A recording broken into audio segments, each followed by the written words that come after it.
Mirëmbrëma shikues të emisionit Këshia Show, mirë se erdhët në emisionin tuaj dhe tonin Këshia Show. Po thamë edhe tuaj se po na ndjekni në numër të madh. Faleminderit shumë shikuesve.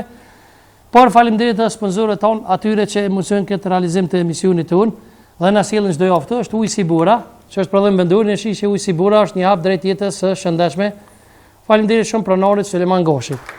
Është po ashtu prodhimi tjetër vendor, Pia Aronia, që nuk është vetëm lëngje, nuk janë, po janë edhe me veti shëruse, dhe më thonë nuk është vesh një lang i thjesht, po ka veti shëruse, sepse Aronia gjithë ju që e dini, përmbon veti shëruse veçanërisht për smundjen e kancerit. Faleminderit shumë pronarit e Sad Berisha. Po Spitali Medical Park, ai që më ka operuar mua dhe tashmë kam humbur mbi 31 kg, gjithë ju që e shihni emisionin e keni vrejt ndryshimin tim.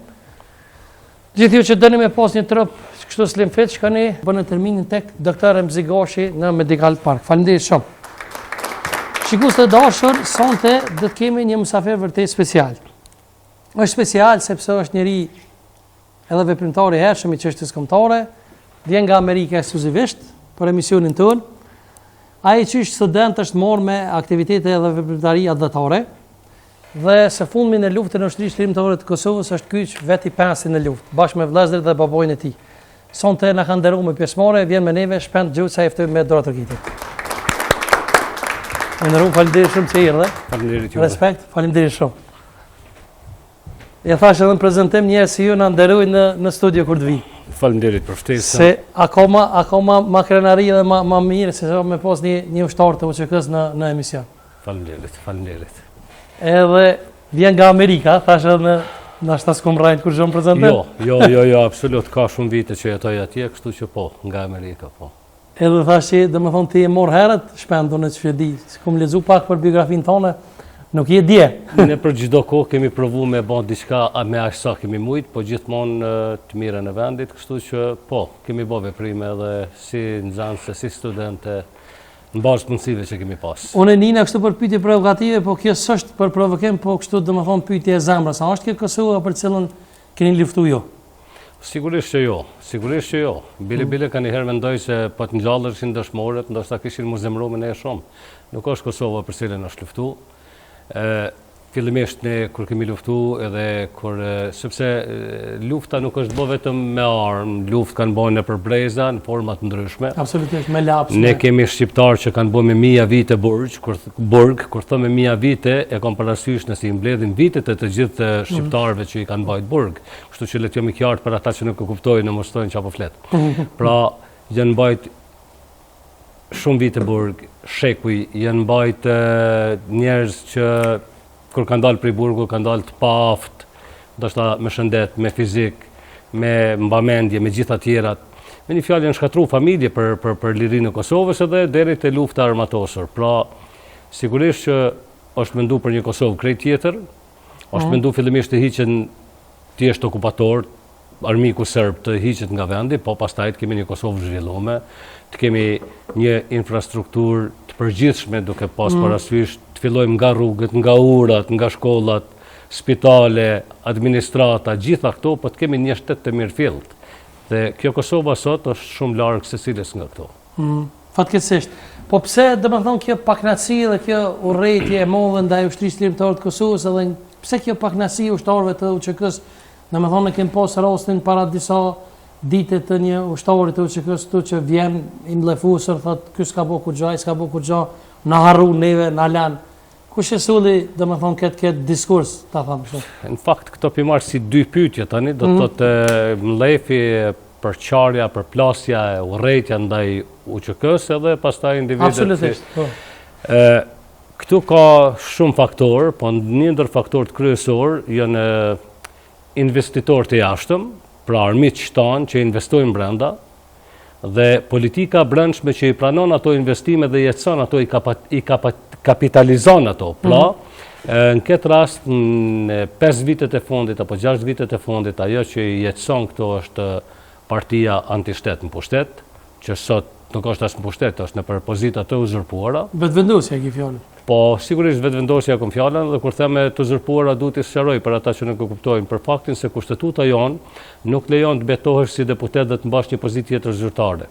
Pra, të gjithë këta që i kemi në pushtet sot, e kam fjalën kryeministri, ministra e tjerë, këta janë betuar si deputet dhe nuk kanë të drejtë në bazë kushtetutës të mbajnë pozitat. Pra, uzurpatorët e pushtetit janë investuesit më të mëdhenj të përçarjes mbarkombëtare sot, jo vetëm të Kosovës edhe të polarizimit popullit edhe UÇK-s ose të një segmenti, një sektori apo segmenti a partije politika, krahu politik në raport me luftën.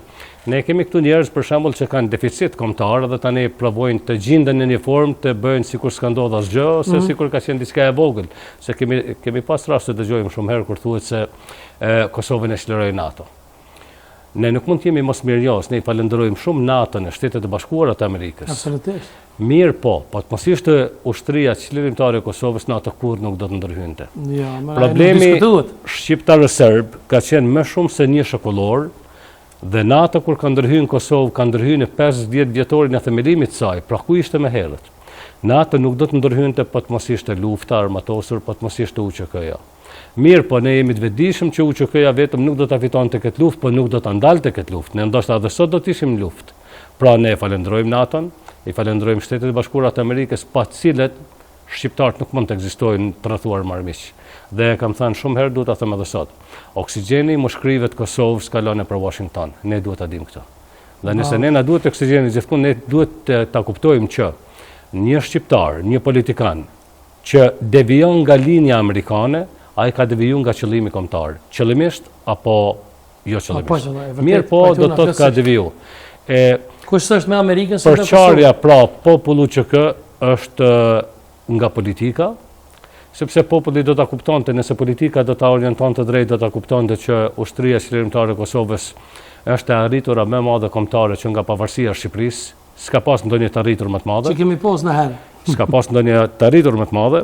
Është një ushtri që e ka lkund botën dhe ka bërë që aleanca më e madhe ushtarake e botës të futet në aleancë me UÇK-n, sepse koordinatat në tokë janë dhënë dhe janë marrë anasjelltas dhe nuk do të ndodhë të kjo, por e vërteta është që politikës po i konvenon, e shohim sa sharjet e fyrjet e linçimit bëhen dhe kjo politik hesht para publikut, po në fakt pas perdeve vepron dhe po të mos ishte ashtu, të paktën një njeri që është si kryeministri i një vendi ka për detyrë morale dhe për ta ruajtur qetësinë të del publikisht dhe edhe nëse nuk e kritikon veprimin, të paktën e shpjegon që ai veprim nuk është për të mirën e vendit, shtetit dhe kombit. Kjo nuk ka ndodhur në politikën tonë në 6 vitet e fundit asnjëherë, por me keq vetëm janë nyshtur dhe ka shumë informacione që ka njerëz që paguhen shumë majm për të bërë këto veprime përçarëse.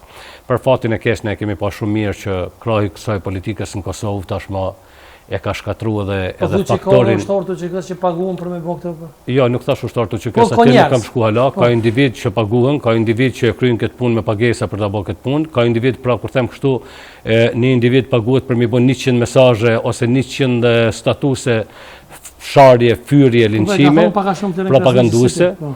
Po e kanë thënë shumë njerëz edhe tani me sa kanë kuptuar ka dikon ka slatina dhe bazë ashtu që po hetohet, po nuk jam shumë i sigurt për këtë të fundit, po që ka individ po. Ne kemi pa që edhe faktori shqiptar në Maqedoni është jo vetëm që është përça, po është rënuar tëra arritura e faktorit shqiptar në Maqedoni me luftë, me gjak në vitin 2001 me politikën thjesht antikombëtare të qeverisë Kosovës që i ka shtyr hund kudo. Pastaj ne shohim edhe në Kosovën lindore që ka ndodhur atje, pasivizimi i adresave do të thotë thjesht mos ekzistencë. Nuk e kuptoj ose ndoshta e kuptoj, po rezervona son të paktën. Pse në fakt ky mbledh domethënë ushtarët të UÇK-s? Kur ti e thut ushtarëve të UÇK-s, ata në mënyrë individuale ka ushtarë të UÇK-s që ndoshta kanë prit që kur Kosova çlirohet, mundi tyre do të shpërblehet në një formë, të paktën do të kuptohen, do të mbështeten me një vend pune, me një protezë nëse është invalid i luftës, nuk e kanë gjetë ato. Ne shohim që ka një birokraci të jashtëzakonshme sot, po nuk duhet të them që të tjerët kanë bërë mrekulli, edhe të tjerët kanë gabimet e veta në raport me kategoritë e luftës. Për shembull, kanë mund më herët të rregullojnë do ligje sa i përket kategorive të luftës, nuk e kanë bërë, nuk e kuptoj pse. Po më mirë është të ndodhin vonë se kurrë. Dhe kjo politikë sot me nuk është interesuar, jo vetëm që t'i bëj ato, po të rënoj çdo gjë që është arritur. Këta duan që historia të rifilloj tani me këta. Po ajo që shkruhet me gjak nuk është e mundur të fshihet me gomë, kështu që e kanë kot. Nuk mund ta ndryshojnë atë. E ata si individ, dikush ka të drejtë, dikush nuk ka vizion, nuk ka vetdijet mjaftueshme ta kupton se edhe këto situata janë procese, duhet përballemi me gjitha. Kundra Ramushit dhe Dautit. Dhe ka të tjerë që manipulohen nga pushteti tashëm, pra manipulohen për ta bërë atë, sepse ky pushtet pikrisht kundërshtarët apo mos them kundërshtarët, po frikën më të madhe politike të ecjes tyre përpara, pavarësisht që janë drejtim të gabuar, e kanë tani pikrisht te Ramushi dhe Dauti, sepse Hashimi dhe të tjerët janë Hag. Dhe këta njerëz më shumë kanë bërë në fushatën e fundit, më shumë kanë bërë luftë për ta lënë aleancën jashtë kuvendit, që do të thotë Ramush Haradinaj jashtë kuvendit, se sa të fitojnë me shumë vende në kuvend. Në qoftë se Ramush Haradinaj do të mbete jashtë, thjesht kuvendi për këta do të ishte një lodër të cilën do ta kurdisnin sipas dëshirës tyre. Pra opozita dhe gardiani i këtij vendi sot në kuvend, nuk them që të tjerët se kanë vullnetin, dëshirën dhe nuk veprojnë bazë mundësive tyre. Po mundësitë e tyre bashkë nuk bëjnë sa mundësitë e Ramush Haradinajit. Prandaj kjo është e gjithë urrejtja yshtet të ata. Unë i përgëzoj për mençurinë dhe për durimin e jashtëzakonshëm që kanë treguar për një vit paktën familja Haradinaj, se tjetë një familje që ka dhënë gjithçka për këtë vend. Dhe të përballet me gjithë ato sharje, fyrje banale. Dhe të ketë një durim të jashtëzakonshëm në momentin, në një kohë kur të doan se cilin prej aty në fundrinave që fliqin, mundën me rregullu me këtë. Ata nuk e kanë bërë ato. Kur them kështu, nuk them që ata do ta bënin vetë, po me një fjalë kanë djem të cilët kanë qenë në momentet më të vështira me ta. Dhe qeni të sigurt se nëse sot do të bënte thirrje Daud Haradinaj ose Ramush Haradinaj për një gjë të tillë, plot djem vullnetar ka që dalin edhe shuplakrisin si fundrina në rrugë. Po këta nuk e bojnë ato. Edhe unë i përgëzoj që nuk e bojnë, sepse nuk i shërben vendit, ai nuk i shërben qetësisë. Po ka njerëz që kërkojnë atë, kërkojnë të llovi, kanë kërkuar të kenë viktima. Unë në kuadër kësaj du me të dhënë vetëm një shembull. Shumë herë kam thënë që po Albini ka kërkuar në protesta sepse kam pas informacione të sakta.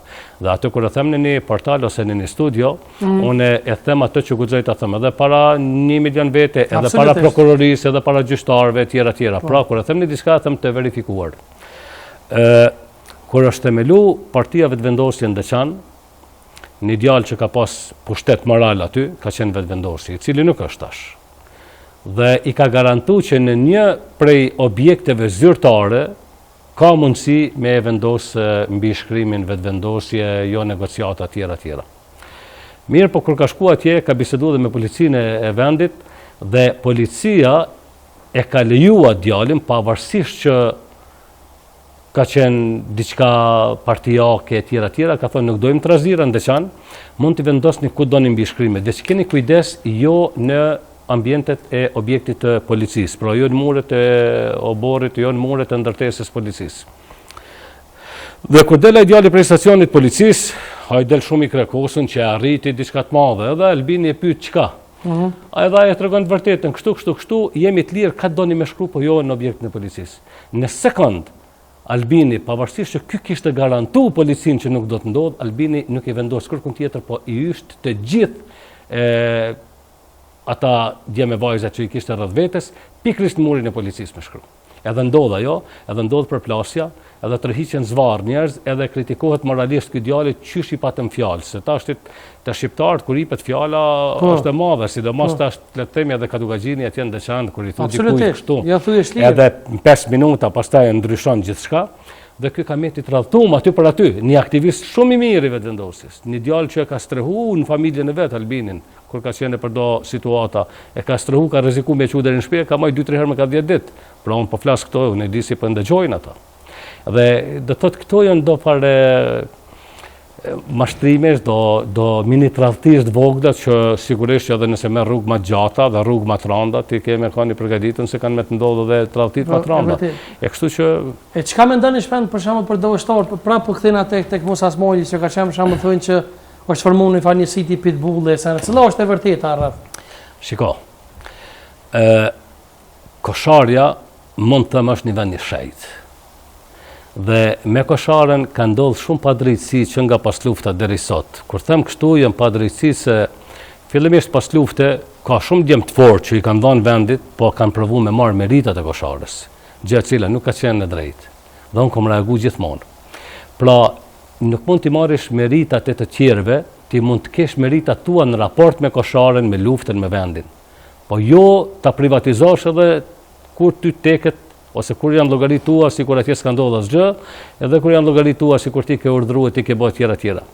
Po ajo fyrja më e madhe që e bë dëshmorëve dhe luftës Kosharës është pikërisht niveli i këtij që e përmende, që e kam pa disa herë në emisionin tonë Musa Smajlit dhe njësitit Pitbullat. Shiko.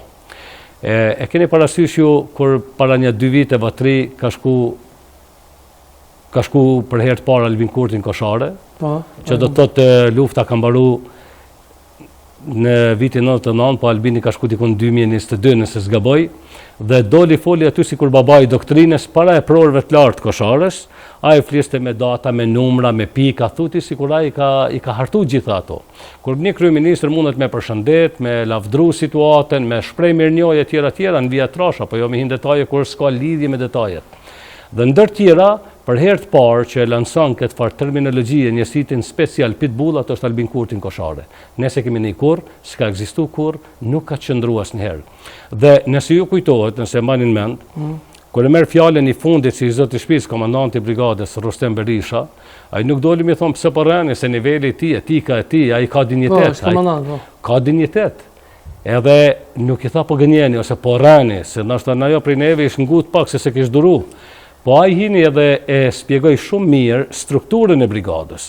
Brigada ka qenë kjo, ka pas kaq batalione, kaq kompani, kaq skuadra, ka pas këto njësi speciale tjera, dhe ai nuk e përmendi kërkun njësitin Pitbullat, që nën kuptoi se s'ka ekzistu.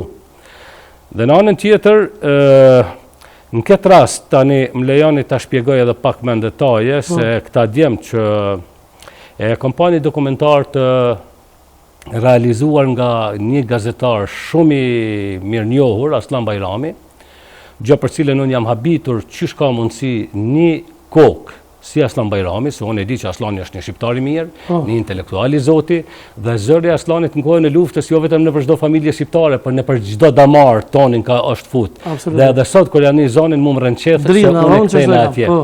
Pra unë e çmoj shumë Aslanin, edhe jemi këtu në distancë në Facebook, në këto jemi miq të mirë. Po e vetmja vepër e tij e ligë edhe pa kur farë vlere është dokumentari që është bë pikërisht për këtë grup. Nuk e di pse ka ndodhur kjo. Nuk e di a është ngut Aslani, a është bësh për ndonjë arsye të caktuar apo çështje materiale, po ky dokumentar është shumë i dobët dhe nuk paraqet asnjë të vërtetë për Kosharën. Kur themi s'ka ekzistuar do të thonë që këta s'kan marrë pjesë në luftë? Jo, këta mund të kenë marrë pjesë individualisht. Po unë kur them s'ka ekzistuar, them nuk ka ekzistuar njësiti. Këta mund të kenë qenë si individ ndam njësi tjera, mund të kenë pas detyra caktuara në kuadër të njësiti tjetër. Ndoshta këta diku tjetër ja kanë vendosur vetë të emrin njësiti Pitbullat. Po nuk kanë ardhur si njësit në Koshare, nuk janë pranuar si njësit, nuk ju kanë dhënë detyra si njësit. Pra në Koshare, në brigadën. Ju se thanë edhe këtu në emision çtu që po thotë, tha ai me Enversholën kanë ardhur prej Gjermanisë. Kështu e thanë. Shiko, po flas gjithnjë po bazona krejt çka ka thonë ky zotnia Musa Smajli në dokumentarin që po përmendi me autor Aslan Bajramin. Pra unë po flas ato që ti mund ta verifikosh më një herë edhe ata që po na ndjekin. Mund të klikojnë në YouTube e gjejnë dokumentarin edhe e shohin. Pra, këtu është e para punës njësiti si njësit nuk ka ekzistuar. Këta ndoshta mund ta kenë pas atë emër dika tjetër, të shëtit, të planifiku, njësit imagjinar, ato janë punë tyne, po jo njësit special në terren. Po ajo që është shumë e rëndësishme me theksu këtu, se zotëria është shumë kontrovers në dokumentar. Për shembull, ky vetë personi thot ne kemi ardhur në Koshare me 19 maj. Në ndërkohë thot kemi hyrë 2 javë pa mbaruar lufta në Kosovë. Tash, në qoftë se me 19 maj kanë ardhur në Koshare dhe lufta ka mbaruar me 12 ose 14 qershor, sa ditë kanë qëndruar në Koshare këta? Një javë ditë, cila është lufta që e bën në Koshare. Pastaj është edhe dilema tjetër që unë guxoj me shtru këtu me të drejtë. Jam shumë i sigurt që në atë kohë këta njerëz nuk kanë pasur urdhër me hyrë në Kosovë. Sepse intensiteti i luftimeve në Koshare në atë kohë ka qenë kulm. Jam shumë i sigur që këta njerëz nuk kanë pas leje me lëshu vinë e frontit. Pra çka do të thotë kjo? Këta hynë Kosovë, qysh? Dezertuan prej Kosharës? Pastaj prap i njëjti person, pra ky thot, kur u futëm në Dugagjen na ndaloi Davut Haradinaj si dyshimt. Pse do duhet Davut Haradinaj të ndalonte si dyshimt këta? Dhe ky thot se u detyru Davuti me thirr në telefon satelitor Fadil Hadërgjona në Koshare, me verifiku që nuk jemi të dyshimt. Dhe pas asaj telefonate lirohen me vazhdu këta. Pra ka shumë gjana që secili. Pra Davuti i kanal këta si dyshimt. Ai thot, pra unë s'kam qenë aty, po gjithnjë po bazona në ato që ka thot vetë njëjti person në dokumentarin e fjalë. Pra dokumentari thot Davuti na kanal. Ky e thot kemi shku me 19 maj në Koshare, ky e thot kemi hy 2 javë pa mbaru lufta në Kosovë, ky e thot na ka ndalu Davut Haradinaj, ky e thot që kanë folë me Fadil Hadërgjona në telefon e tjera. Po këtu është esenca. Kush i dha urdhër me hy në Kosovë dhe cili ishte misioni i tyre? Ose kush ju dha leje me lëshu vinë e frontit kur intensiteti luftimi viste në kulm dhe ne kishim të vrarë çdo ditë, ne na duheshin ushtarë tjerë. Pra me lejen e kujt e lëshun vinë e frontit. Dhe nëse e lëshun pa leje dhe u futën pa urdhër, çka do të thotë kjo? Dezertim. Pse duhet më krekos në për studio pastaj? Unë nuk e njoh personin. Nuk po flas për individin se as nuk më intereson, as nuk më përshtypje çka thot ai e tjetri. Sidomos në këtë kohë kur kemi aq shumë mashtrues, aq shumë idiot, aq shumë njerëz që linçojnë edhe shkelin çdo vlerë kombëtare. Kjo akti është mikroskopike, nuk vrehet. Po me qenë se më bënë pyetjen, atëherë unë jam, shiko, ta bona se jam borxhlin ndaj për mënoj tjerëve që më për shembull, unë jam i gatshëm me bë gjithçka muj për çdo luftëtar të lirisë. Po kur e përmend Ramush Haradinaj, po them kështu. Unë jam i gatshëm nëse paraqitet nevoja në një situatë caktuar, me mbrojt jetën e Ramushit me jetën time, se konsideroj që i vyn vendit më shumë Ramush Haradinaj se unë. Mirë po, në qoftë se Ramush Haradinaj fillon sot me shtrembru Kosharën, unë jam ai që i dal përballë Ramush Haradinajt me argumente të Kosharës se nuk është kështu, po është kështu. Atëherë si mund ta adoroj Musa Smailin e tjerë duke shtrembru? Nuk ka ekzistuar një si tipi pitbullat në Kosharë. Është shpikje e partisë antishtet në pushtet që i duhet për me deformu me krimbe dhe Kosharën, se veç ajo ka mbet pa u krim. Pra, gjithka kanë shkel, kanë fliq, po dojnë edhe atje. Është e pamundur kjo. Rikthehemi te këti se henëm shpejt në temë. Ju keni qenë edhe kryetar i Unionit të Studentëve në Gjakov, nëse s'gaboj. Po. Në kohën kur Bujar Dugulli ka qenë kryetar i Unionit të Studentëve të UP-s, në Universitetit Prishtinës, dhe në atë kohë nëse s'gaboj, sekretari i përgjithshëm ka qenë Albin Kurti. Bujari e di që ka qenë kryetar, edhe Albini e di që ka qenë kryesi, po për hir të vërtetës nuk më thon sekretar apo antar. Sekretar, e di sekretar ka qenë. Po, e di që ka qenë. E kujtoj protestën me Jup Statusin, ta kum thonë në telefon se na i kim pak si dhondër, është i martu maj me drita Statusin. Pak si dhondër e kemi apo se kemi? E kemi. Se këto pak. Është dritën e kemi, domethënë Kadrialimi është nipi juni, drita është vojza e Kadrialimit, është ka qenë në marturën për rektorin e Jup Statusit të ndjerë. Po, e di se Jupi është përgjakt në protestën e Po, aty më kujtuhet, kam qenë si i vogël, më kujtuhen domethënë protestat kur i ka bë Albini bashkë me Jupin. Ju ka rrohë kështu më taku me Albinin domethënë atku sa? Po, jemi taku disa herë, po jo dhe shpesh edhe nuk kemi pas kohë të kemi ndaj bisedë private, jemi taku vetëm për mbarvajtjen e protestave studentore. Po me Albinin kafe kom pi pas lufte, po jo në kohën e protestave, po e kom njoft, jam taku me to dhe para protestave në Velanin, zyrën e Unionit Studentëve, dhe jam taku dhe pas lufte në Gjakov, kemi pi kafe bashkë, po, e njo. Ajo pse mu më bëm përshtypje shpend që po ta bëj këtë pyetje është se unë e kom përcjell TikTokin tonë edhe i thu dosane shumë, kështu që lëm përshtypje edhe shumë bindse. Domethënë shpeshherë ke edhe akuza, po tham akuza se kështu i thuj. Për Albin Kurtin edhe për misionin e tij, domethënë edhe sa ka qenë burg edhe pas dolës burgut. Pse mendon që një person si Albin Kurti, kur e dim që ka mojt burg, mund të jetë i rekrutuar prej dikuj?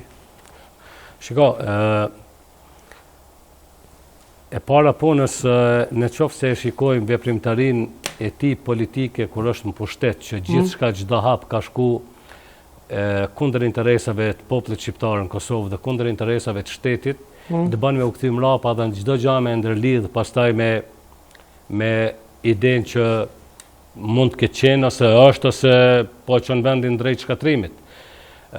Është mjaftueshëm ti marrësh këto 3-4 argumente, për shembull, Po lam nëse si dolin nga burgu si u falë në mesin e 4-500 veta aty, i vetëmi u falë ky njeri nga kriminali më i madh i kohës pas Miloševićit nga Koštunica. Pra është falë me dekret.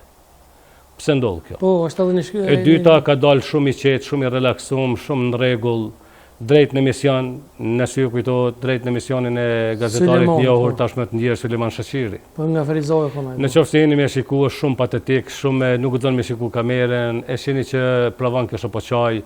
Edhe si ka mundësi mas 2 vite gjysmë në burg shkon drejt në televizion dhe nuk shkon familje të paktën natën e parë me uqmall me njerëzit, me kuptu kush ka pshtu, kush ka vdek, tjera. Po nejse, ajo punë e tij. Në anën tjetër, 17 janari 2004 është mjaftueshëm ne nëse një qytetare shohim ka pin kafe me një shef të bija serbe, ne duhet ta dimë që ai njeri është shërbim të atyre. E lere më nëse e gjen në mesnatë, ngolvdysh, të mblu me qebe, me shefat e sigurimit serb, çka pritet aty? A është e vërtetë kjo? Po e vërtetë është e konfirmuar në Policinë të Kosovës, është raporti me emra, mbiemra, me numra, me shifra. Jo mund ta pyetni Policinë e Kosovës, ata nuk mund ta devijojnë një të vërtetë. Pra është e vërtetë kjo. Mandej ku ka ndodhur kjo shpend fal? Në fshatin Binqe mendoj, ka ndodhur më 17 janar 2004. Dhe me kanë ka qenë Kerm fal? Janë me emra, nuk duhet spekuloj me emra, po ata janë po kanë qenë 4 vetë, 2 prej tyre kanë qenë agent të BS serbe. Po nëse doni mund të më zgjedh një herë dokumentin, se është me dorë shkrim, ka qenë dokumenti, edhe njëri prej policëve më duket ka vdekur, po janë emra. Dokumentin dikujt, mund me. Pra është dokumenti me dorë shkrim, po ekziston në arkivat e Policisë Kosovës, është dokument zyrtar. Emrat të 2 policëve, njëri prej policëve tash më duket ka vdekur, por ekziston. Pra kjo është e vërtetë, edhe as më tepër zotriu kur nuk e ka mohu ato. Pra nuk e ka mohu, heshtja është aprovim, ai e ka pranuar një gjatë tillë. Veç asaj unë e kam ndërlidh në logjikën time, nuk kam argument, po e kam ndërlidh në logjikën time dhe traziren që vjen 2 muaj më vonë, pikërisht me 17 mars, trazirat e marsit që ndodhin me mbytjen e 3 fëmijëve në lumin e Iber dhe pastaj shpërthejnë ato që shpërthyen. Dhe që na kanë bërë dëm shumë Kosovës. Dhe u vran 20 vet, 11 prej tyre shqiptar, plus 3 fëmijë që u mbytën. Erdhën komisionet, u krijun komisionet për hetimin e ngjarjeve, komisionet që i formuar vetëm nga rusët, pra unë miku, po vetëm rusë ishin komisioni, e tjera. Mandej protestat tjera, unë kam shumë informacione që gjithmonë kur ka pas protesta është kërku ose është përmend që është mirë me pas viktima, se e merr vesh bota dhe vim shprehje. Pra duhet me ushu jeta dikujt për marrën shprehje një egoist. Pra ka shumë prej këtyre, po nuk po parapëlqej me u përsërit shumë tani. Që thunë protesta kur ka dalë për shkak me Jop statusin, kështu e ka bënë hap pora. Po është ajo fotografia që u bë një foto shumë ikonike edhe për një kohë gjatë qarkullon të gjithkas, ajo ishte më tepër një fotografi hajgare se sa që pasqyron të diçka për sakrificën. Ne kem pasur Jop statusin për gjakur edhe fotografia Jop statusi si rektor nuk nxan vend askund, po fotografia këtij si marketing gjithkund. Domethënë na nuk kemi ditë se as si bëhet marketingu, nuk dim as sot.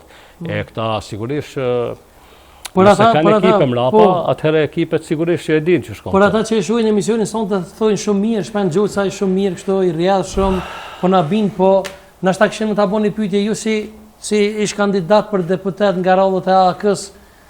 Pse Ramush Haradinaj i kanë ndihmu këtij me orë pushtet? Se këtu në studion time po thonë tha ai Musa që ka më herët, kanë thonë shumë njerëz që Ramushi dhe Dauti e kanë pshtu këto në kohën kur ky ka dhënë protesta prej Policisë Kosovës. Po shikoj tash në kohën kur po flet për demarkacionin, kanë menduar që ndoshta kauza është e drejtë dhe i kanë besu. Ramush Haradinaj edhe sot e kësaj dite është një person që është shumë popullor, edhe i beson ndoshta gjithkujt, ndoshta edhe më tepër se që duhet. Pra është person që i ka besuar dhe Albin Kurtit atëherë duke menduar që kauza e tij është e drejtë. Edhe po, është e vërtetë, unë e di që e kanë mbështetur shumë, edhe ne kemi parë nëpër kamera kur Ramushi thot policit, shtyhet që në ideal shtyhet dhe shtyhet polici. Pra po të mos ishte ajo Ramush Haradinaj te Dautit, ndoshta ky do të arrestojë atëherë dhe do ndodhin shumë gjëra tjera që do të ishin të duhura për kohën, sepse derisa luftohen institucionet e shtetit, ato janë akte terroriste dhe natyrisht terrorizmi nuk duhet lejuar. Pra zotnia ka ardhur pushtet me akte terroriste. Kur sulmohet institucioni i shtetit me armatime trana, çfarë do të thotë ajo? Sulmohen veturat private, sulmohen familjet. Jo dini se është gjyt Molotov në shtëpinë e ish-kryeministrit Isa Mustafa. Le të jetë kush doni Isa Mustafa. Për shembull, unë për vete se kam çmuar asnjëherë shkaku si ka qenë ministër i kohës tjera. Po megjithatë ka qenë kryeministri i Kosovës dhe jo është gjyt Molotov në familje. Çka do të thonë kjo? Ose kemi rastin me Memli Krasniqin me veturën, kur ja kanë djega atë Memlit, atë grus Memlit, nuk e di mirë, mos spekuloj këtu tash, po do të kanë bërë gjithçka të zezë për marrën pushtet. Duke mos janë shkaluar dhe policinë e Kosovës, kur janë qa kreje, polici ka qenë ose luftetari i lirisë, ose invalidi luftës, ka ndodhur të djali dëshmorit dhe dalin e qajnë kreje. Jo, Ramushi nuk i ka ndihmuar me bëgjana akte terroriste. Ramushi i ka ndihmuar ndoshta indirekt duke i mbështet këto, duke i besu këtij në kauzën e tij të rrejshme, e që ai e ka menduar për të drejtë. Po jo me mbështet duke i ditë se çfarë bën kjo dhe çfarë tradhtis bën mbrapa. Në anën tjetër kemi pas zotëriun kur në kohën e luftës, kur në për vendet tjera të Kosovës është bërë luftë, është djegë, janë vrarë njerëz, janë vrarë djemtri, janë vrarë nana shtatë zana, zotëria ka bërë dashuri me vajzën e ministrit që ka dhënë urdhër. Pra, cilit ministër? Po Sokolovici, Zoran Sokolovic, që ka qenë ministër. Është vërtet kjo që e ka pas? Po, ka plot fotografi që po qarkullojnë dhe ka plot dhëna dhe po, kanë folë shumë njerëz me argumente, kanë folë shumë njerëz që e kanë lidhur situatën që ka ardhur deri te kontakti. Për shembull, ajo ka ardhur te Tezja që ka qenë fëmijëja e parë e zotërisë, si duket Tezja e saj ka qenë gruaja Raman Morinës e kështu. Po me një fjalë nuk duhet hi deri atje me që ju keni thonë diçka shumë interesante në një intervistë, nëse s'gaboj te VB Kajtozi, keni thonë që Albin Kurti ka qenë në tavolinë me Dardan Molliçaj dhe Recep Selimin, edhe ju ka thonë a bën me apliku për veteran. Dardan Molliçaj, nëse s'gaboj, kështu ke thonë ti, i ka thonë ju, e Recep ka thonë apliko se na shtabosh. Shiko, ato që kam thonë të VB Kajtozi është shumë e vërtetë edhe them edhe 100 herë tjera nëse ka nevojë. Po, këta kanë qenë të tretë në një drekë në restoranin Dora, më duket, të qafa, apo si po, kanë qenë të tretë bashkë. Dhe Albini i ka pyet, a me apliku për veteran, a jam as jam, a bona as bona. Po, Dardani ka thonë, jo, mas apliko se nuk je. Regja i ka thonë, po, apliko se bash. Ka apliku dhe është ba. Dhe më thonë, Regja pas ka punë në farforme. Nëse futesh tash sot, me startu të veteran të rrejshëm, duhesh me fillu me këto, se kjo është veteran i rrejshëm.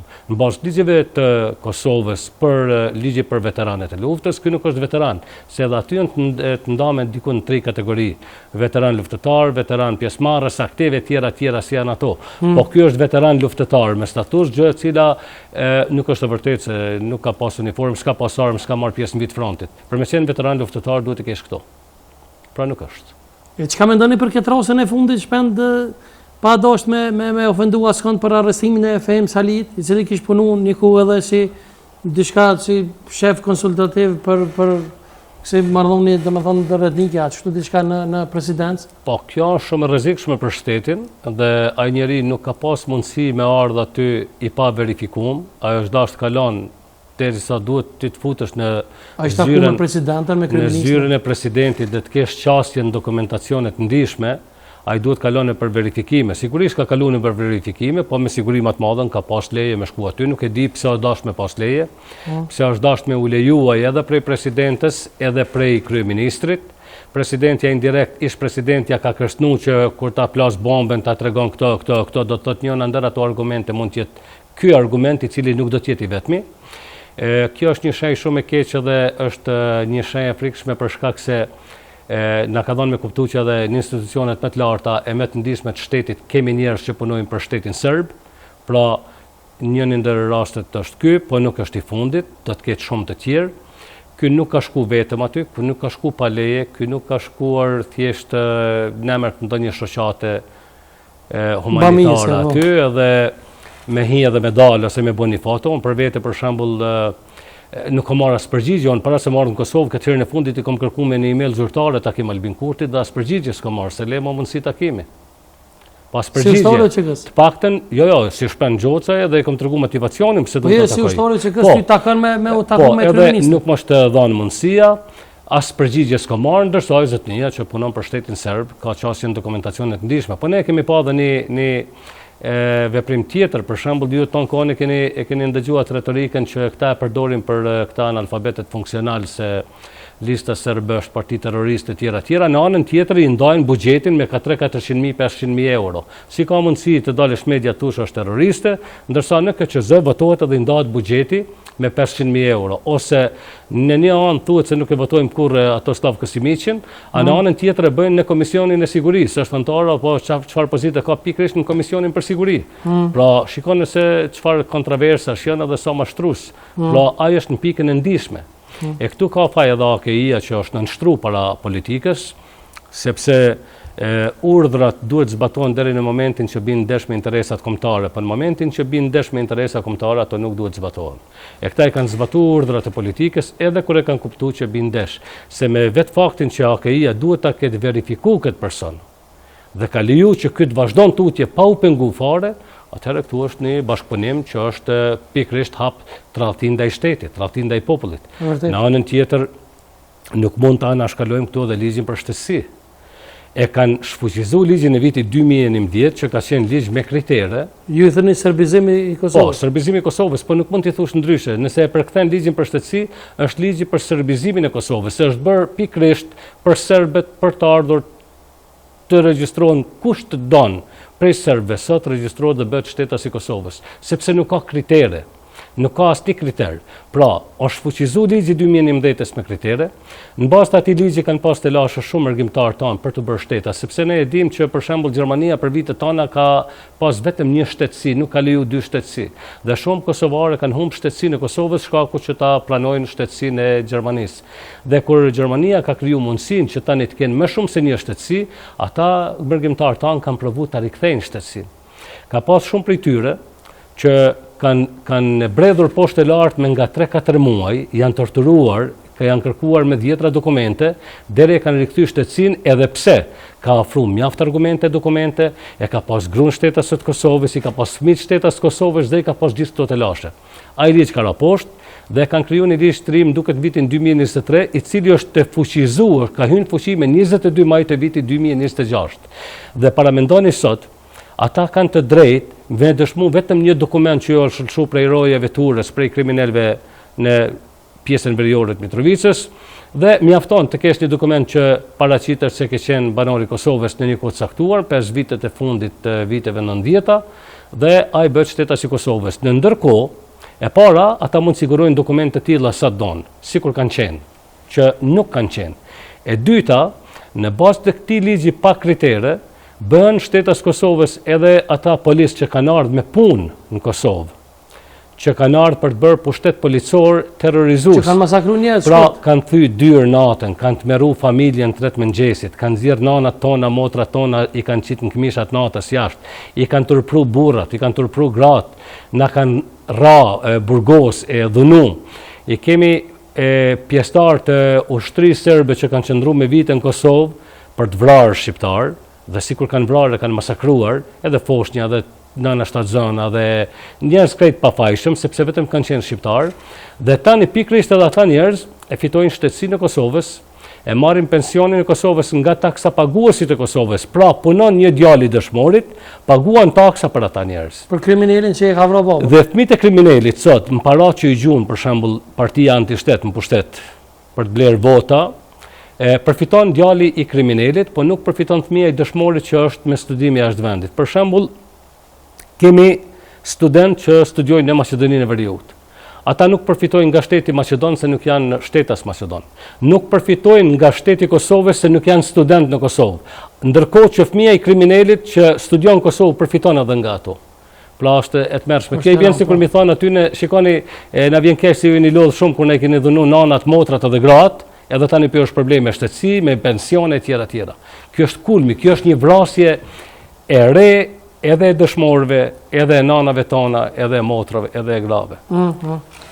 Keni shkam boni përshtypje se dëgjova me vëmendje atë intervistën te Vebia, thonë që keni dyshime dhe me thonë edhe mbi futjen e tij në Ushtrinë Shqiptare të Kosovës, nëse s'gaboj ministra, zëvendës ministri Hisham Dermishaj. Shiko, unë nuk e njoh. Është ministër apo? Ja, më duket ka qenë zëvendës ministër, ndoshta është, pa i mund bëj çka don, se këtu të fundit këtë qeveria është vetëm koka e Albin Kurtit, të s'ka rëndësi pozita çfarë e kanë. Po më duket zëvendës ministër. Unë nuk e njoh personalisht, po kur kanë dalë 2 dokumenta, 3 origjinale që janë gjetë. Në bazë të atyre dokumenteve origjinale, ne kemi të drejtë të konstatojmë se veprimet e tij kanë qenë tradhti ndaj UÇK-s, ndaj kombit, pavarësisht nëse ky ka dashur ose jo me bëni gjatë tillë.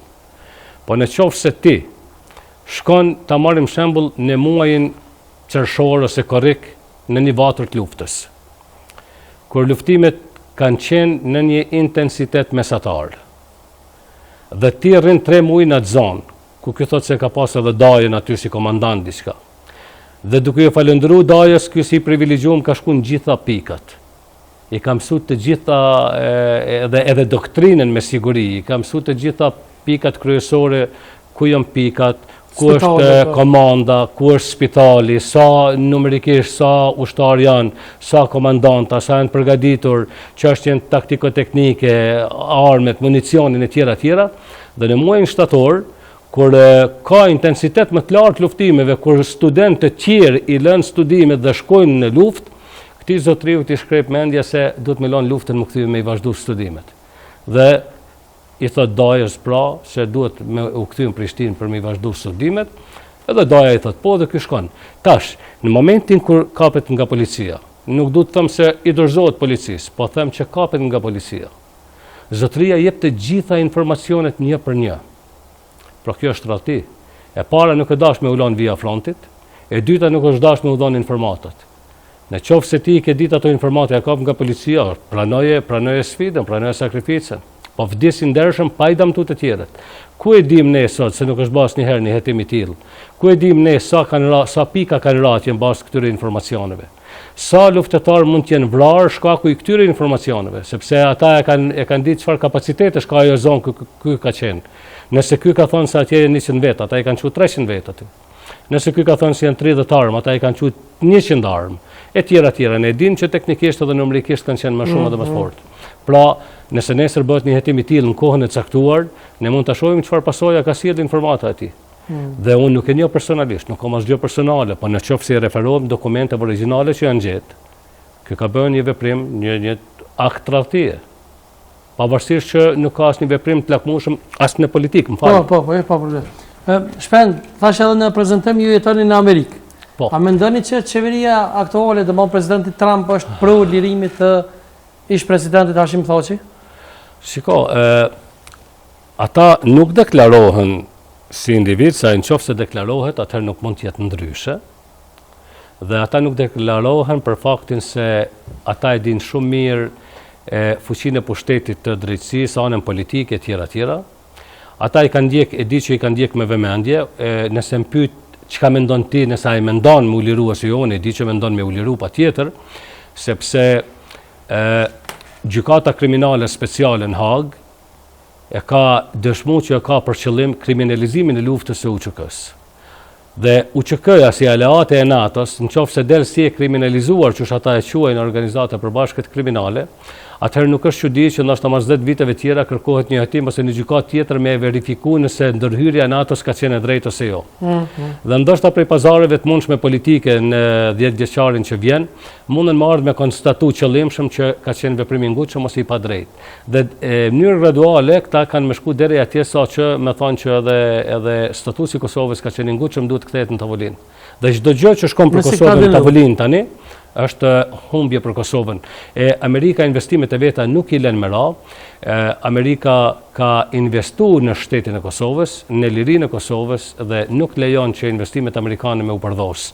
Pra sigurisht që Donald Trump dhe cili do që tjetë kryetari i Amerikës preferon dhe e don lirimin e krerëve të UÇK-s, sepse ata atje nuk përmbahen si individ për vepra individuale. Ata e keni pa shumë mirë që gjatë tërë kohës thuhet organizata përbashkët kriminale. Dhe veç kësaj ata kanë shkuar edhe më larg, ata kanë shkuar edhe të ndërsitë ndërfetare, se thonë ju muslimanët kanë tentuar të akuzojnë shqiptarët katolikë se kanë bashkëpunuar se nuk kanë marrë pjesë në luftë, gjë e cila nuk është e vërtetë, sepse ne kemi vepruar lufta ka qenë shqiptare. Pra nuk ka qenë fetare, lufta është bërë për komb, lufta është bërë për liri, nuk e bë për fe. Dhe ata kanë provuar dhe këtu të futen. Në anën tjetër e keni pa, ju Zdenka Pampere, plot të tjerë që kanë qenë zyrtarë të lartë, kanë vepruar në Kosovë si zyrtarë të Uleksit, po në ndërkohë kanë shërbyer si me qenë zyrtarë serb, sepse kanë mbledh informacione dhe kanë kriju informacione të rrejshme, dëshmitar të rrejshëm, pikërisht për të ardhur deri te gjykata speciale dhe për të akuzuar krerët e UÇK-s dhe pjesëtar tjerë që ne nuk e dimë edhe çfarë liste gjatë kanë ata të personave tjerë, dhe për ta nxjerrë si organizatë kriminale. Pra, UÇK-ja ka qenë ushtrisë lirimtare, është pranuar nga Amerika si e tillë, NATO ka bërë aleancë me UÇK-n, nuk ka qenë kriminale, ka qenë lirimtare dhe ne kemi luftuar në vendin tonë për lirinë tonë. Ne nuk kemi shku të bëjmë luftë në Serbi. Ne jemi mbrojtë në shtëpitë tona. Çka shpendë se hipotetikisht që nuk do asnjë shqiptar as me besu as me ndodh, po hipotetikisht pyetje çka nëse ndodh që dikush prej tyre me u dënu. E para nuk du me mendu sepse në qoftë se bëhet një fije drejtësi atje, ata do të lirohen, sepse nuk kanë argumente për t'i dënuar. E dyta, kjo gjykatë është demaskuar, sepse kemi ndëgju tërë kohën kur duan të marrin merita këta deputetet e vetëvendosjes tonë, nëse kemi votu, këta kanë votu e kanë bëu vetë tjera. Shikoni, gjykata speciale nuk ka qenë zgjedhje, por ka qenë detyrim. Në qoftë se Parlamenti i Kosovës nuk e kishte formuar themelu gjykatën speciale, do ta kishte themelu Këshilli i Sigurimit të Kombeve të Bashkuara. Në Këshillin e Sigurimit janë anëtarë të përhershme edhe Rusia dhe Kina.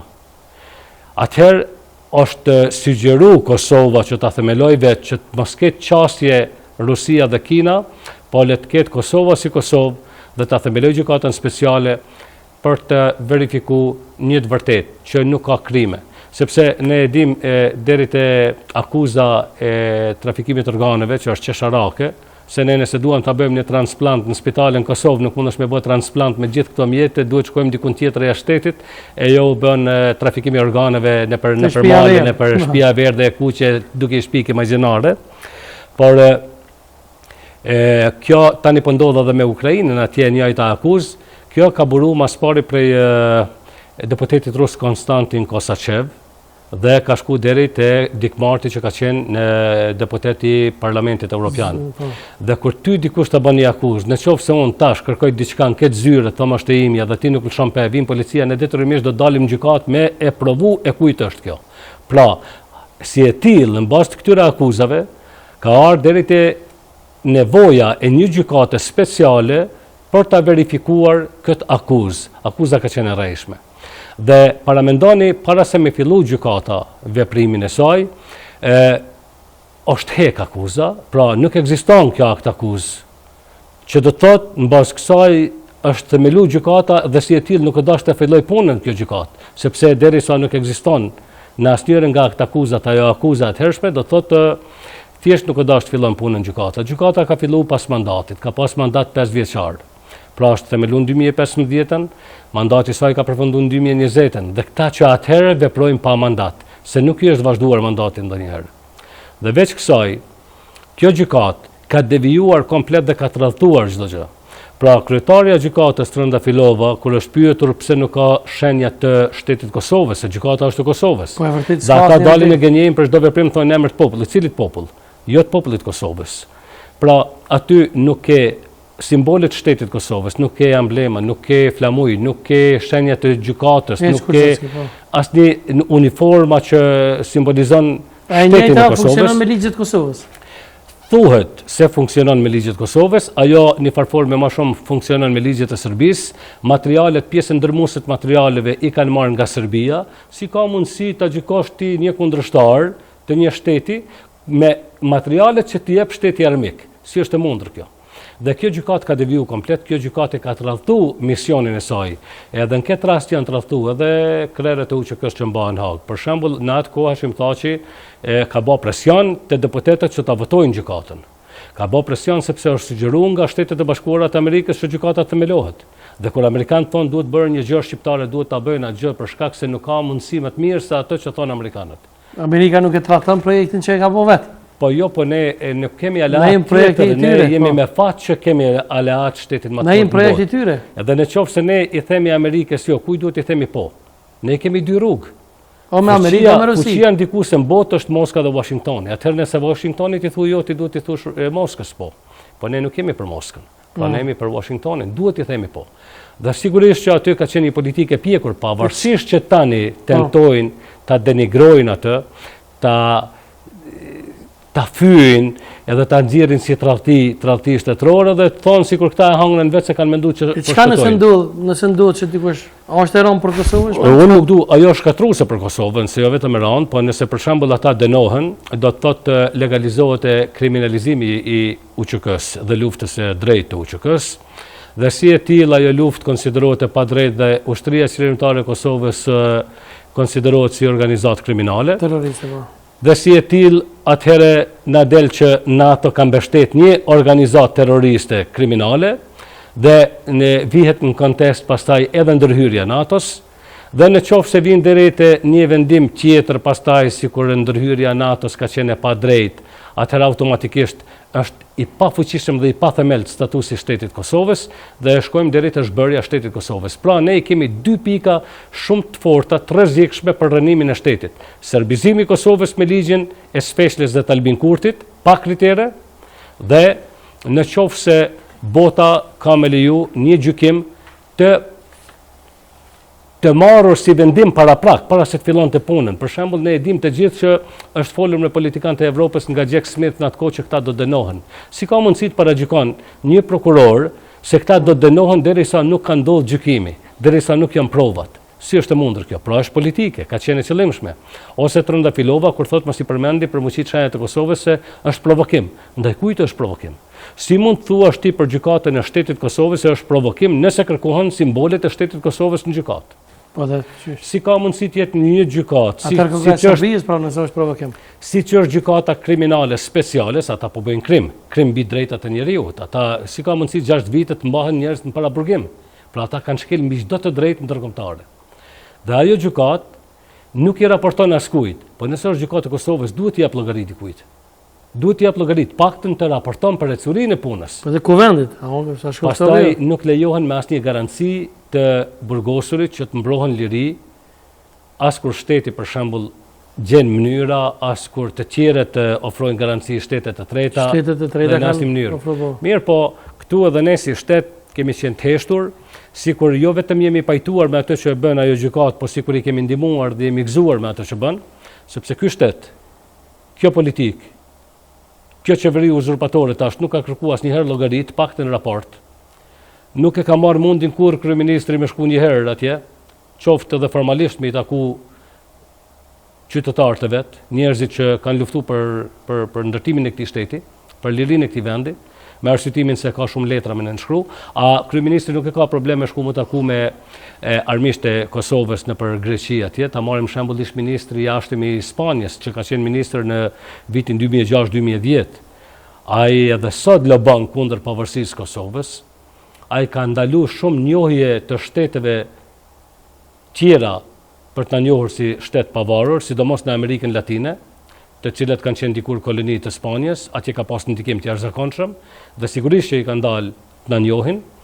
Edhe në vitin 2009 i njëjti është shpallë qytetar nderi i Beogradit.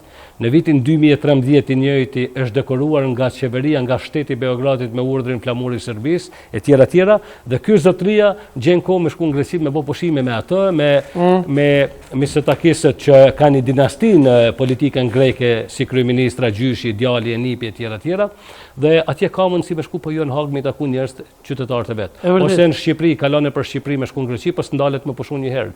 Pra, shiko, kemi me qindra argumente që na çojnë drejt mendimit se këta njerëz po punojnë me tërë kapacitetin e tyre që kanë në drejtim të gabuar qëllimshëm. Se nëse nuk ishin me qëllim, të paktën do të ndryshojnë, do të kërkojnë falje, do të ndrojnë qasje, do të krijojnë institucione. Ti shikoje që 2 vite s'kemi shtet, s'kemi qeveri. Momentalisht ne jemi një shtet. A do shkojmë zgjedhje shpend? Momentalisht jemi shtet pa shtet, tash është problem, ne jemi në një terren që asnjë nuk e njeh se si duhet vepruar tash. Nuk e di se çka do të thotë ndoshta gjykata kushtetuese nesër, sepse kushtetuta e Kosovës nuk e ka paraparë një situatë tillë kur është bërë kushtetuta. Nuk e ka paraparë kushtetuta që do të ketë politikana xhami që luajnë me shtetin dhe fatin e kombit, që e lanë me u mbledh deputetët në seancë plenare për konstituimin e kuvendit ditën e fundit të afatit kushtetues dhe nuk e konstituojnë kuvendin kur i kanë të gjitha mundësitë. A ditë është dashur të zgjedhet kryetari i kuvendit. Kush e ka ndaluar ato? Pra, partia që i ka fitu votat, shumicën, ka mund me zgjedh kryetarin e kuvendit dhe me konstituu kuvendin, paktën me pas një organ që ka fuqi me e shpërbë vetveten, me e shpërnda dhe me shpallë zgjedhjet. Ne sot nuk kemi qeveri, s'kemi kryeministër, sepse kemi deputet, është betuar si deputet. President, ja, mund me shpall? Po s'kemi president, kush është president? Po, është ushtrues detyre. Jo, është deputete, është betu si deputete, në momentin që zonja është betu si deputete, ajo më nuk ka të drejtë shkojnë në zyrën e presidentit, ta ushtroj detyrën e ushtruesës së detyrës së presidentit. Ajo shkon si uzurpuese e asaj pozite. Pra ne sot nuk kemi kryeministër, nuk kemi qeveri, nuk kemi parlament, nuk kemi president. Edhe ashtu kemi pas ushtrues detyre, po tani nuk i kemi as ata. Pavarësisht që këta janë uzurpues aty, shkojnë në zyre ku janë mbi shkrimet kryeministër e president e tjera, po nuk kemi. Në bazë të konstitucios dhe tash, po sigurisht që duhet shkohet në zgjedhje se këta ato po kërkojnë dhe nuk ka rrugë tjetër. Nuk është e mirë të shkohet në zgjedhje, nuk është e shëndetshme për popullin e Kosovës sepse njerëzit janë lodh, janë futur në një stres, janë në tortura edhe psikologjike, luhet me ta me pak parane për fushata. Çka mendoni për Ramush Haradinaj që tha mu shpoll president nëse lirohet Hashim Thaçi? Shiko, Ramush Haradinaj është institucion vete. Ai din me dalë me gjana në momente të caktuara që nuk mundesh me ilkund.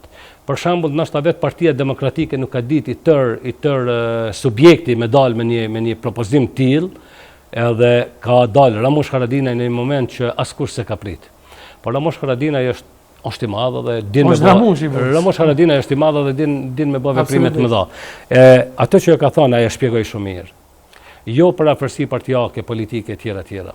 Unë kujtoj Ramush Haradinaj para se të ndodhte dorëheqja e Thaçit. Ramushi s'është as kryetar më? Para se të ndodhte dorëheqja e Thaçit, nuk i kanë pas raportet politike të mira bashkë dhe në një moment ka thonë se e kom qitë Thaçin në pension politik, gjë e cila ka qenë shumë e vërtetë, se në atë kohë Thaçi si president ka qenë shumë në hije.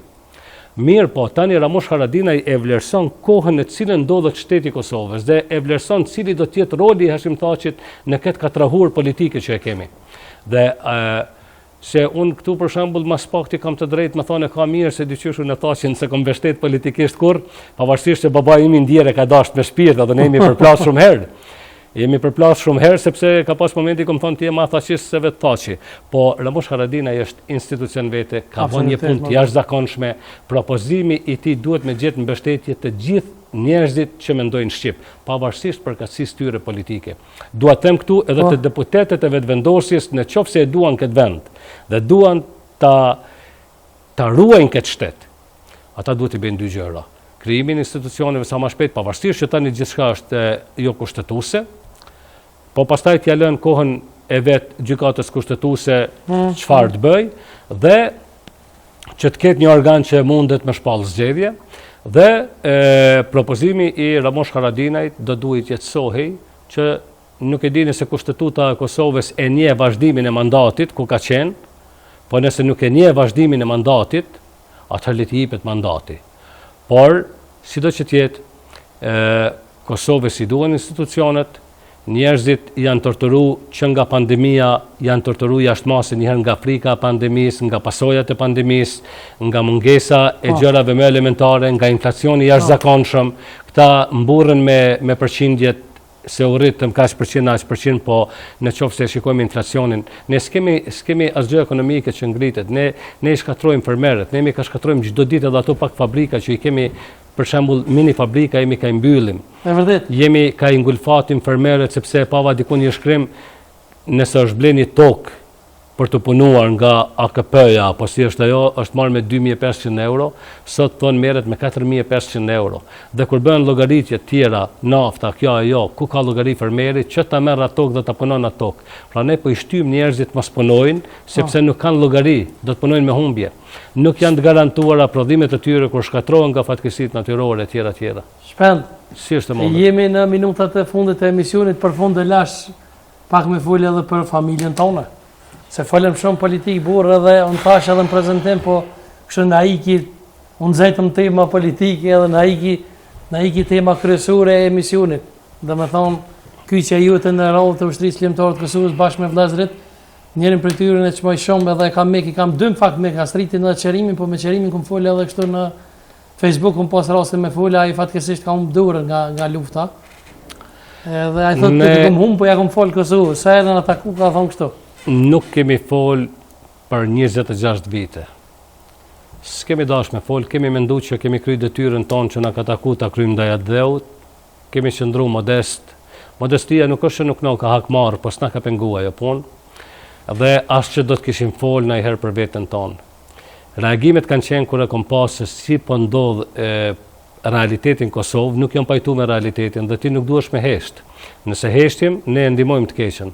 Dhe duke mos heshtur kam kriju shumë armiq. Armiq sepse ata nuk mendojnë shqip dhe konsiderojnë që unë nuk mendoj shqip, po unë mendoj shqip, se unë kam vepruar shqip.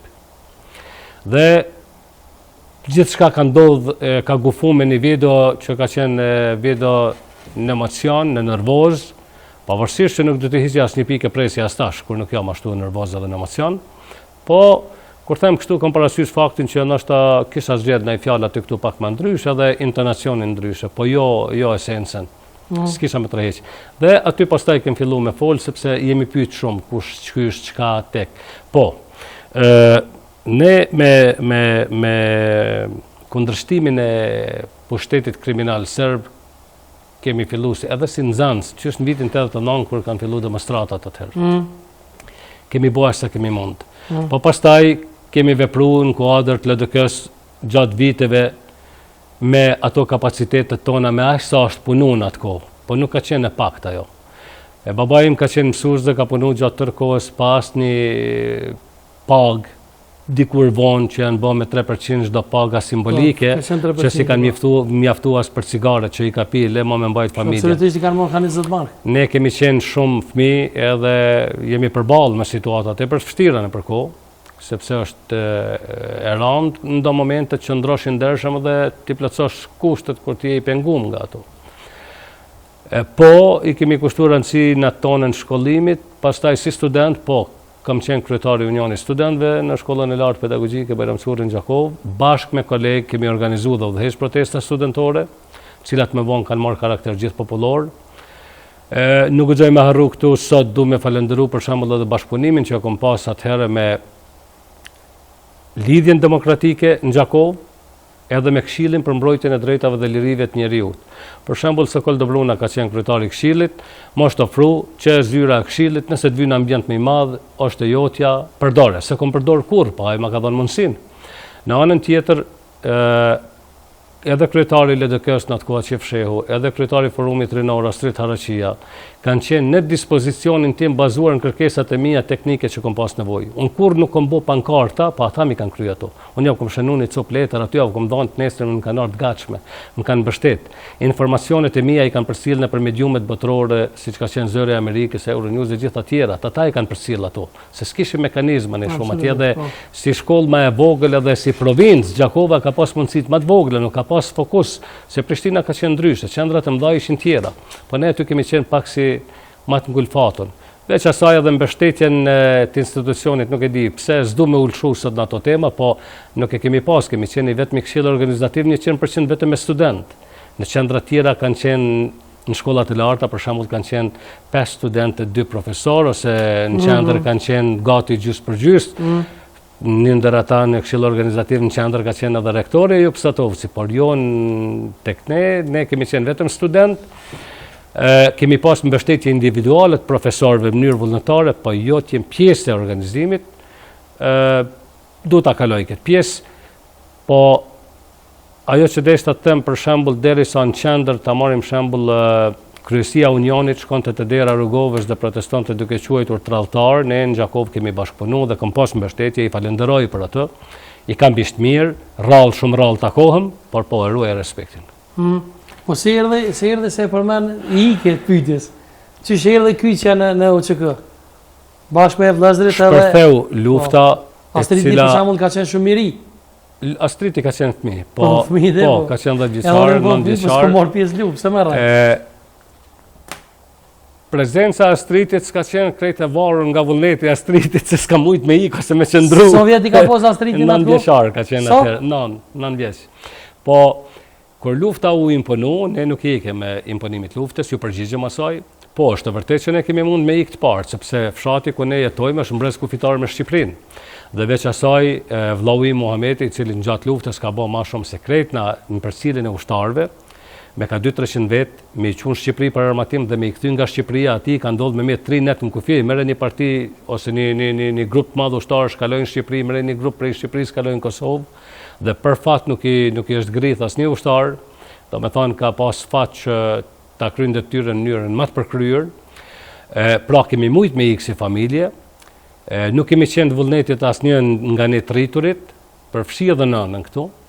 Po se thuj nona. Edhe kemi qëndru familjarisht, kemi mund me u masakru komplet si familje, po Zoti ka dash që të mos ndodha ajo, po kemi luftu deri në maksimum me kapacitetet që i kemi pas, ka pas djemë të fort, nuk kemi qenë shumë në numër, po... Shamboni për shtypje edhe baba bashkë me ju, vullneti ka qenë i qelik.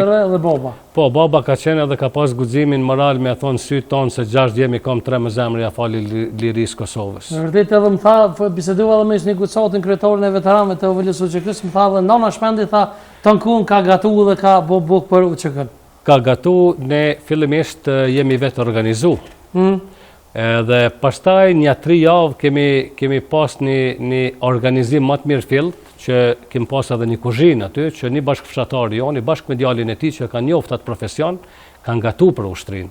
Megjithatë prapë ne kemi bërë shërbime tona, po ato pas betejës 28 korriku gjithçka është shtur dhe pastaj prapë kemi vazhduar ashtu që kemi mujt, po tani derisa ka raju Uniku me 12 gusht, prapë se prapë po nona ime ka gatu sa ka mujt, nuk është nalë për asnjë moment.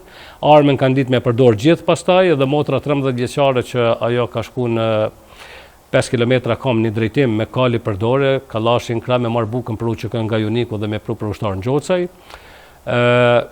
E thash modestia, pastaj ndodhi lufta, e bëm atë që mundem. 2 fjalë çka kishim thënë, qërimi sonte se unë e kam shumë me se konflikt shumë me to. Edhe pastaj këto tashtit po shkojmë atje, po dashta të them që pas lufte kur e marr aplikacionet me apliku për veteran, baba jon drit pas ka thënë mos aplikoni krejt se po dokem shumë. Po i tham luftë si mi dok shumë, tha ja po doket shumë. Megjithatë unë bëj pjesë në listën e veteranëve të rrejshëm, sa për njoftim kështu. Po.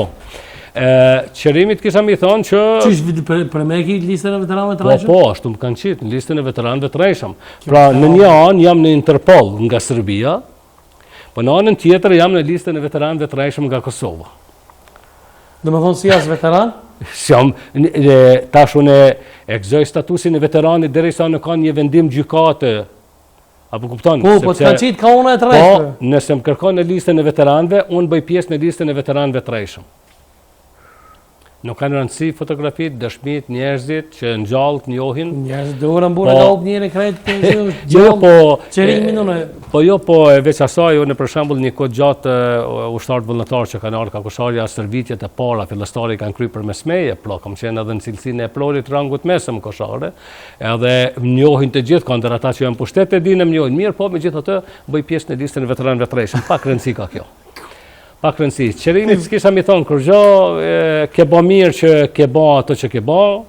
Me që jetë në vaj në Amerikë. Është me motivi fort për djemt 20 vjeqar kur të moshës kur aje ka humbë dorën.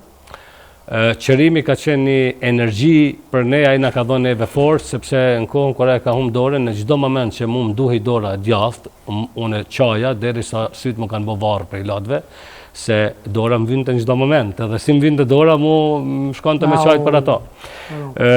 Po, ka kalu në për të merët më dha, thotë me një erën e trupit vetë me po se si po qelbet, se si s'ka kush ja afron një gotuj ose një kafshat buk, ka mbeta, një mujditë për Kosovë në për vatrat ndryshme, edhe deri ka dalë në Shqipëri, pastaj mas një mujditë, po që me thonë, kanë vujt njerëzit shumë, është një fat i keq që sot le që nuk vlerësohet, po më ka rastis të shoh komente në Facebook kër i drejtohen një luftëtarit lirisë Shpëtim Agusholli që është në karrocë, dhe i thonë u qelbsh në karrocë, kjo është të tmerrshme. Pra, kjo është të dhimbshme, sepse do të ishte shumë e lehtë edhe për ata që kanë psu. Kemi pa njerëz që, për shembull, ka pas prind që i ka pas 5 djem, 5 i ka dëshmorë. Dhe sot me pa që apo ndodhë, a i sigurisht që kish me kërku vdekjen ma shumë që të paktën të mos e sheh këto që është sot me sy dhe adresimit që i bën familjeve dëshmorëve. Ne kemi pa se sa sharje të fyrit që bën familjes emblematike, Haradinaj me rastin e martesës së djalit të heroi Shkelzen Haradinaj. Çfarë faji kishte ajo familje që bante dasëm? Në një kohë kur secili nga ne është dashur të gëzohet asaj dasme. Absolutisht. Dhe të jep nga një urim. Këta ulshun në mënyrë të organizuar, hinin këtë faqe, shkonin këtë faqe shani. Po këtu deshta të shkoj, dhe tani ka gra, kam pa postimin e një gruaje, kur thot ti marrov Zoti mustaqet që ke shkuta ata tradhtar. Si ka mundësi një shqiptar me thon këto? Në kohën kur i fat Jashari mu personalisht, më fal se du me se kum thon asnjëherë, më ka rau me u taku me të në banjën në Nanailën Klokët, edhe kom qëndru dikon ofër 3-4 orë dhe më ka thonë i vetmi që më reofër dhe që është 24 orë në dispozicionin tem është Ramosh Haradinaj. Këto më ka thonë mu, kështu në mirë prejme, Rifat Jashari dhe është njeriu, thot, është njeriu që unë e dua dhe shmej mbas shumë. Edhe a e dini që... Më ka thonë basa Rifat mu, jo tjerve. A e dini që këto dy familje kanë me qenë ndër breza familjet më emblematike dhe heroike. Këta do të kenë emër shumë atë madh kur na nuk kemi gjenerata jonë që po fliqim gjithçka. Po është mirë edhe tashmë e kuptuar rëndësinë e tyre dhe peshën e tyre dhe fuqinë e tyre dhe veprën që kanë bërë këta. Është mirë sepse është mirë të paktën me i shpërbly me respekt, po jo dhe me i sulmu me sharje fyrje. Dhe në qoftë se këto dy familje, ose ta marrim konkretisht, nëse familja Haradinaj janë tradhtarë, unë e kam thënë disa herë, shtrohet pyetja, kush janë patriotët? Na, unë. Kush janë patriotët? Kur dush mbyllim emisionin, sa dush flasim. Unë falenderoj shumë, basa shpend që ishe, edhe pse nesër kemi udhëtu për Amerikë, unë falenderoj shumë. Faleminderit edhe uroj më po edhe me qeveri të re, edhe pse ju uroj më të posë edhe në Kuvend, se njerëz si ti i duan Kosovës, dhe më thonë, pyetjet kështu shpejt rënë. Faleminderit shumë. Falenderoj shumë. Respekt, faleminderit shumë që ishe. Faleminderit. Shikuesve natën e mirë, themi, kaq ishte personale. Faleminderit shumë. Kalofshi mirë, faleminderit.